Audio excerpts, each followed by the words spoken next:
Halo sahabat-sahabat Santa semua, semoga sahabat semua selalu dalam keadaan sehat walafiat, tak kurang suatu apapun.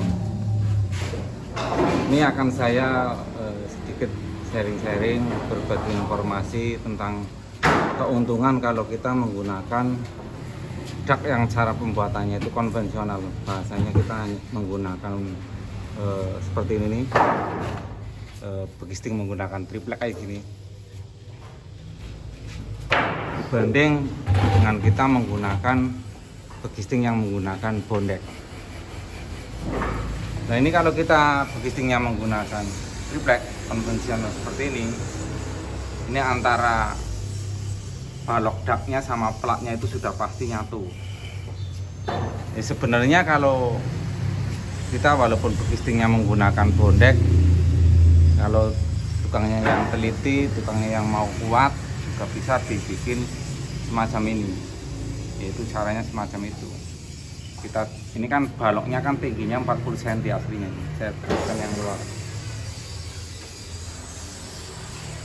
Nah, ini yang nggak kemakan sama plat. Ini kelihatan ini 40 cm, ini 40 cm itu sama 40 cm gitu.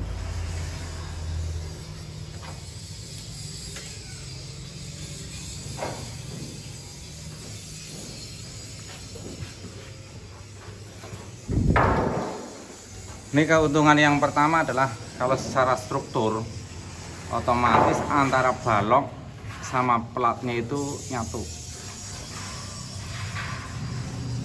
Nah, otomatis karena antara balok dan platnya nyatu, itu berarti adanya saling keterkaitan untuk struktur ini sendiri.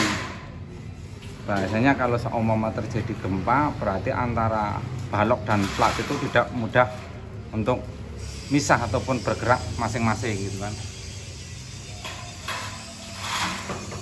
Nah, yang kedua, otomatis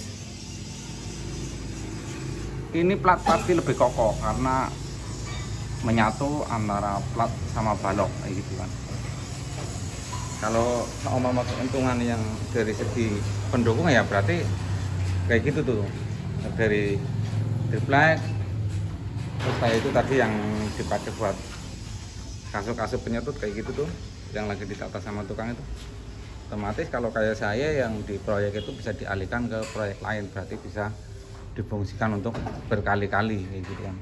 Atau kalau secara untuk struktur itu sendiri, itu keutamaannya bagi bangunan ini sendiri, kalau secara struktur pasti lebih kokoh dibanding kita menggunakan bondek. Karena biasanya kalau untuk menggunakan bondek, biasanya tukang nggak mau ribet, maunya bikin balok keliling semua dulu baru ditumpangin gitu kan.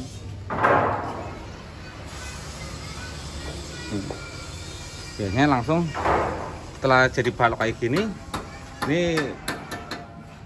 bondeknya langsung ditumpangin ke balok ini sendiri nih, ditumpangin ke balok ini sendiri. Jadi otomatis antara balok dak struktur kayak gini dengan bondek itu nanti misah. Paling kalau tukang yang agak rajin dikasih besi-besi stek berdiri. Tapi kalau secara teknik itu memang harusnya antara balok sama plat dak ini nyatu, jadi bisa jadi pengikat antara balok satu dengan balok yang lain. Nah, terus ini kelebihannya kalau kita sama daknya menyatu semacam ini, kita menggunakan dak konvensional seperti ini, otomatis plat ini tidak gampang getar karena platnya sudah jelas-jelas menyatu dengan antara satu balok dengan balok yang lain semacam itu. Jadi kalau menurut saya sendiri itu, kenapa saya sering menggunakan balok pengecorannya balok dak kayak gini secara konvensional, ya itu kayak gitu. Selain untuk kekokohan gitu kan, meningkatkan kokoh baik untuk baloknya ataupun platnya, ini akan lebih maksimal gitu kan.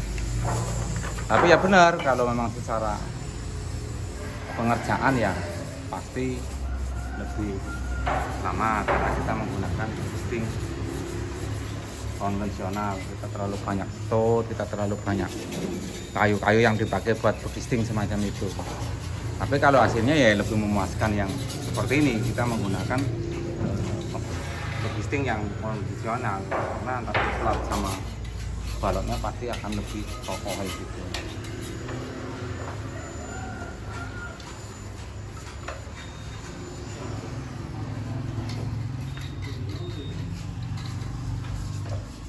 Nah kalau ya itu tadi kayak kelemahannya itu kalau kita menggunakan konvensional itu pasti orang bilang lebih boros. Tapi kalau dihitung-hitung, kalau menurut saya sendiri sebenarnya sebanding lah. Kalau ini semua habisnya lebih irit, pemasangannya lama. Terus kalau kita pakai bondek, bondeknya lebih mahal, tapi besinya cukup satu layer gitu kan.